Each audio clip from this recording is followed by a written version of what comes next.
बच्चों, भौतिकी कक्षा 12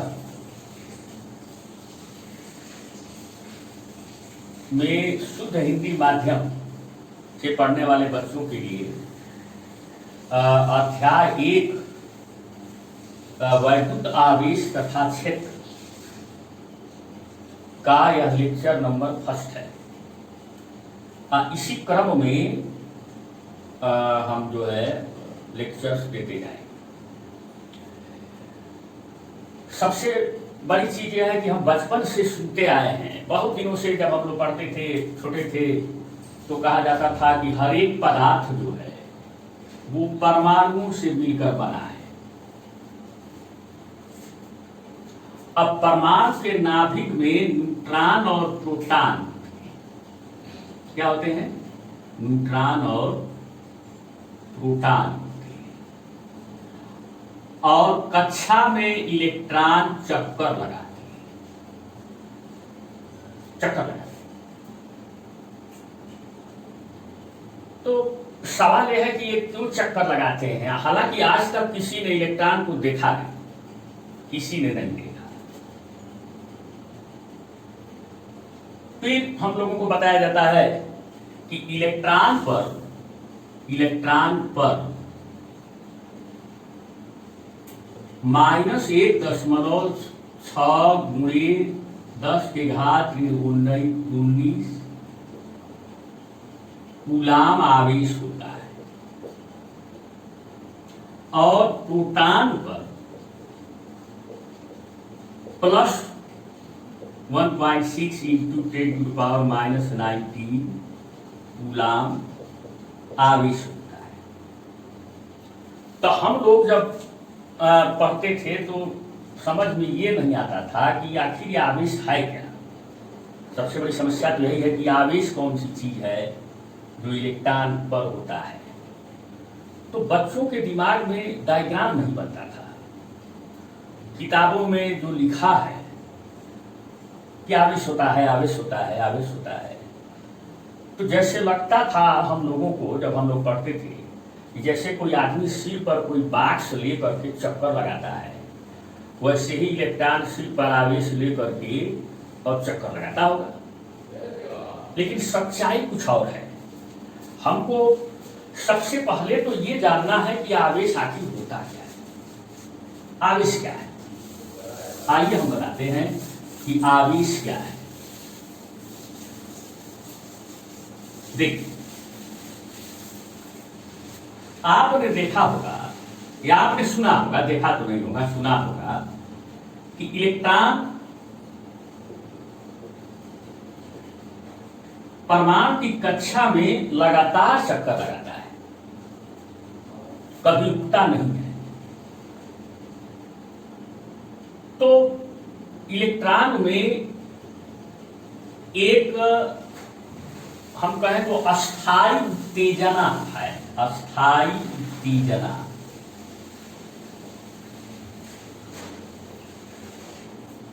जो उसका अपने भीतर का गुण है, उसका गुण है। इलेक्ट्रॉन के भीतर का अपना गुण है। यानी इसको हम कह सकते हैं कि इलेक्ट्रॉन में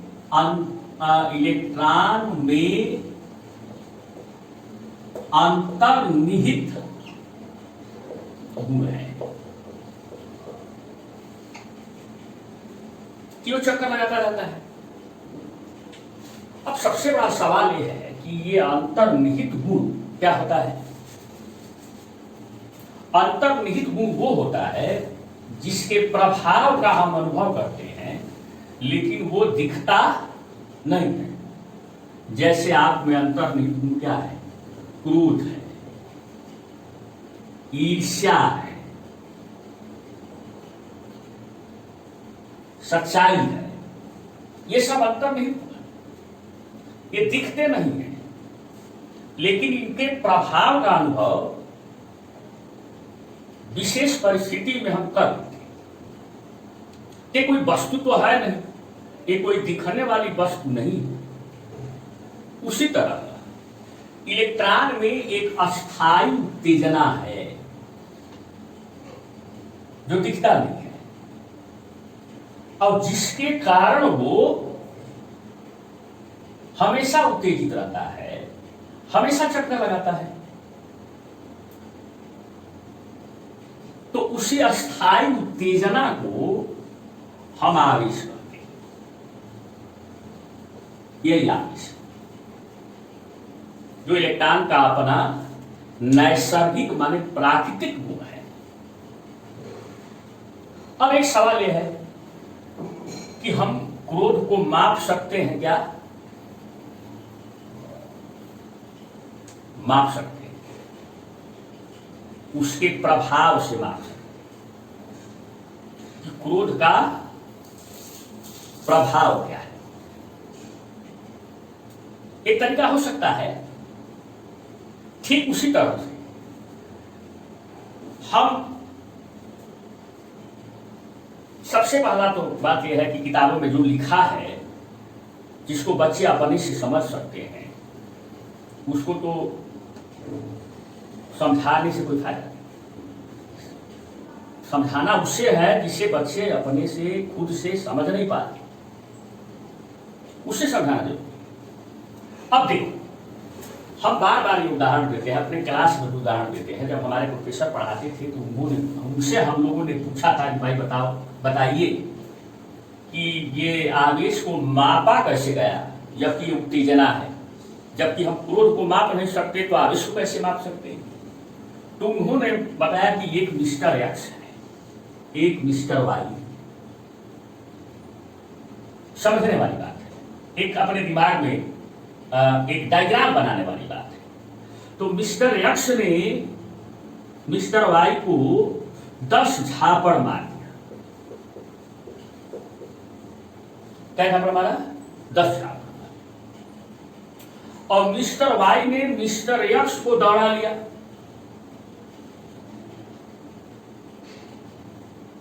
और मिस्टर एक्स भाग रहे हैं और मिस्टर वाई दौड़ा रहे हैं।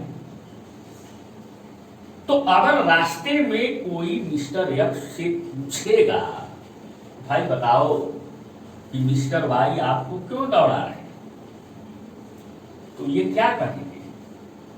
ये कहेंगे कि उन पर 10 झापड़ का आवेश है, यानी उत्तेजना है जो हमने उनको दे दिया है, इसी वजह से वो दौड़ा रहे हैं। सीधी सी बात है। तो हम कहते हैं कि इलेक्ट्रॉन पर 1.6 × 10⁻⁹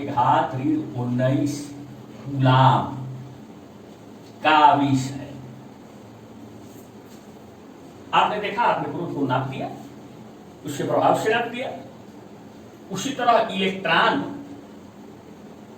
पर अगर हम कहते हैं कि 1.6 × 10⁻⁻19 कूलाम आवेश है, तो जैसे यहां आंकिक मान 10 है, वैसे ही यहां आंकिक मान 1.6 × 10⁻⁹ है। और जैसे यहां पैमाना झापड़ है, वैसा ही यह पैमाना कूलाम है। अब सवाल यह है कि ये कूलाम नाम का पैमाना कहां से बना? तो बच्चों, आपकी उच्च कक्षाओं में बताया जाएगा कि इसका क्या आधार है। अभी तो आपको बस ये जानना है कि होता क्या है। तो इस तरह इलेक्ट्रॉन पर 1.6 × 10⁻⁹ कूलाम का आवेश है। आपके दिमाग में एक कॉन्सेप्ट तो बन गया होगा कि आखिर वो है क्या। पहला सवाल तो यही है। अब दूसरा सवाल यह है कि इलेक्ट्रॉन चक्कर करता है।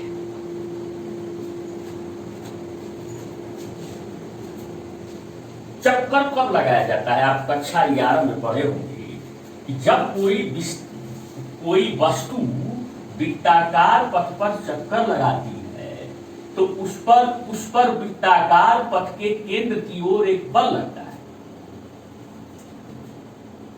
केंद्र की ओर एक बल लगता है जिसको अभिकेंद्र बल कहते हैं। क्या कहते हैं? अभिकेंद्र बल कहते हैं। अंग्रेजी में इसको सेंट्रीपेटल फोर्स कहते हैं। लेकिन यह भी ध्यान आपने दिया होगा कि केंद्र की ओर जितना वृत्ताकार गति करती हुई वस्तु पर बल लगता है, उतना ही बल केंद्र पर भी यह वृत्ताकार गति करती हुई वस्तु लगाती है, न्यूटन के क्रिया प्रक्रिया के नियम से। दोनों एक दूसरे पर बल लगाते हैं, तो ये वृत्ताकार गति होती है। क्योंकि बल अकेले तो पैदा होता नहीं है, हमेशा जोड़ों में पैदा होता है, जोड़े में पैदा होता है, पेयर में पैदा होता है, तो ये अकेले नहीं पैदा होता। अगर इस चीज को समझना हो कि बल अकेले में नहीं पैदा होता, तो कक्षा 11 में जो हम लेक्चर देंगे उसमें न्यूटन के नियम पर, तो उसमें आप पढ़ सकते हैं, समझ सकते हैं, अगर आपको नहीं समझ में आ रहा। लेकिन इतना जरूर याद रखिए कि बल अकेले पैदा नहीं होता। अगर कोई वस्तु वृत्ताकार गति कर रही होती है, तो जितना बल उस वृत्ताकार गति करती हुई वस्तु पर केंद्र की ओर लगता है, उतना ही बल वृत्ताकार गति करती हुई वस्तु केंद्र पर भी आरोपित करती है। तो एक तान चक्कर लगा रहा है, तो निश्चित रूप से इस पर भी केंद्र की ओर कोई बल लगा रहा है। अब केंद्र की ओर बल लगा रहा होगा, तो इलेक्ट्रॉन भी इस केंद्र पर स्थित उस पर, जो भी इस पर केंद्र की ओर बल लगा रहा है, उस पर केंद्र से बाहर की ओर बल लगा रहा होगा। बिना इसके तो यह संभव नहीं है।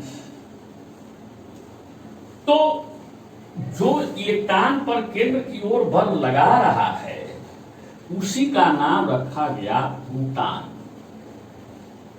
क्या नाम रखा गया? प्रोटॉन। अब एक सवाल ये भी खड़ा होता है कि क्या प्रोटॉन में भी उतनी ही उत्तेजना होनी चाहिए कि नहीं, जितना इलेक्ट्रॉन पर है? क्या उस प्रोटॉन में भी उतना ही अंतर्निहित गुण उसके भीतर होना चाहिए कि नहीं, जितना कि इलेक्ट्रॉन पर है? तो आप देख सकते हैं कि होना चाहिए, क्योंकि जितना बल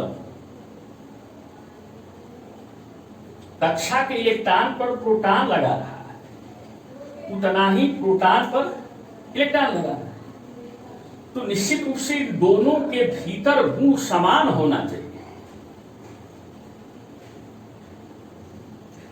तो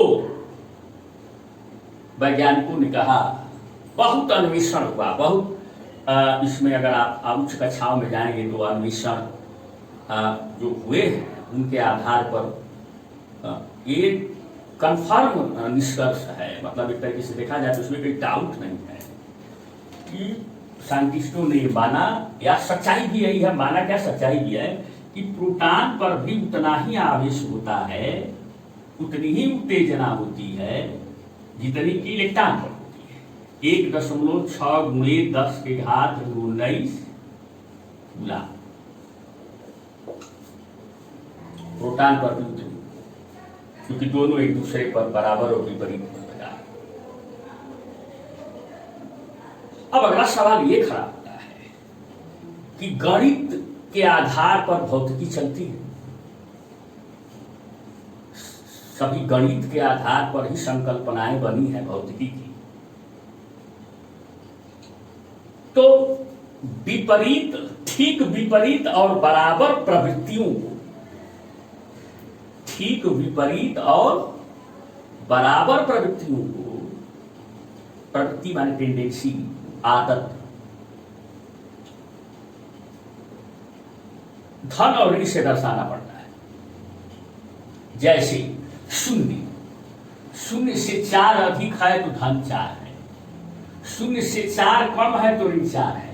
हालांकि ये भी 4 है, ये भी 4 है, प्रवृत्तियां बराबर है लेकिन विपरीत है। ये 0 से 4 अधिक है तो यह 0 से 4 कम है। यहां भी वही बात है। इलेक्ट्रॉन प्रोटॉन को इधर खींच रहा है, तो प्रोटॉन इलेक्ट्रॉन को इधर खींच रहा है।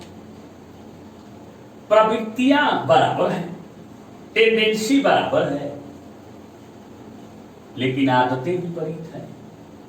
एक इधर खींच रहा है और एक इधर खींच रहा है, तो एक के आगे धन लगाना पड़ेगा और एक के आगे ऋण लगाना पड़ेगा। तो ये परंपरा बनानी पड़ेगी, ये कोई नियम नहीं है, परंपरा है।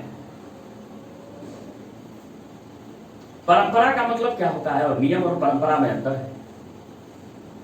जैसे शादी होती है तो लड़की लड़के के घर जाती है, ये परंपरा है, ये कोई नियम नहीं।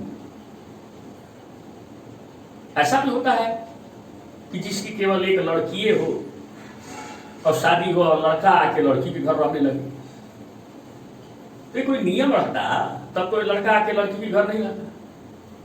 ये परंपरा है, यानी मनुष्य द्वारा अपनी सुविधा के लिए बनाया गया है, ये कोई प्राकृतिक नियम नहीं है। उसी तरह से एक परंपरा बनानी पड़ेगी जिसका सब लोग पालन करें कि किसका धन रखें और किसका ऋण रखें। हम इस प्रोटॉन का धन रख सकते हैं, मन करे तो इलेक्ट्रॉन का ऋण रख सकते हैं, इलेक्ट्रॉन का धन रख सकते हैं, प्रोटॉन का ऋण रख सकते हैं। लेकिन परंपरा ऐसी होनी चाहिए कि जो हमेशा बनी रहे, तब तो विज्ञान आगे बढ़ेगा। उस समय एक श्रेष्ठ वैज्ञानिक थे बेंजामिन फ्रैंकलिन। तो उन्होंने कहा कि भाई इनको इलेक्ट्रॉन वाले को ऋण कह दो, अब प्रोटॉन वाले को धन।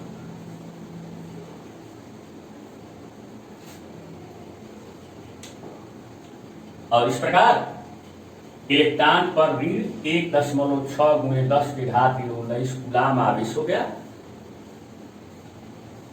और प्रोटॉन पर धन 1.6 गुणे 10 की घात 19 कूलाम आवेश। चलो भाई हो गया। अब ये देखने में बड़ा बड़ा लगता है। अब प्रोटॉन पर आवेश कहूंगी तो थोड़ा बड़ा लग रहा है। प्रोटॉन पर आवेश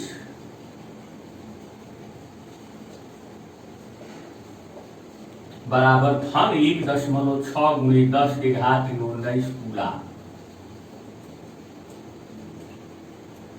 और इलेक्ट्रॉन पर आवेश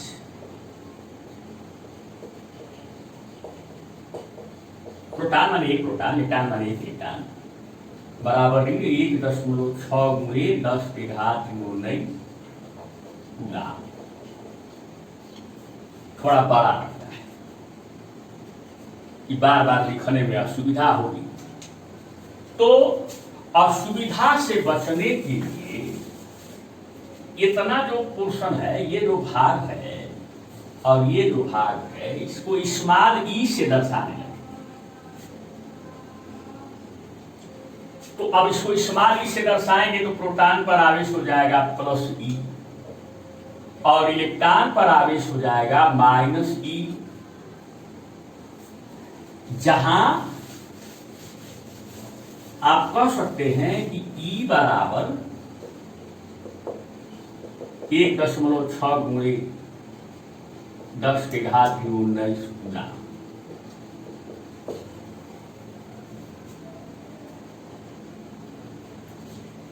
अब अगले लेक्चर में हमको बात करना है कि नाभिक में प्रोटॉनों की संख्या और कक्षा में इलेक्ट्रॉनों की संख्या बराबर क्यों होती है अगर परमाणु उदासीन है तो। धन्यवाद।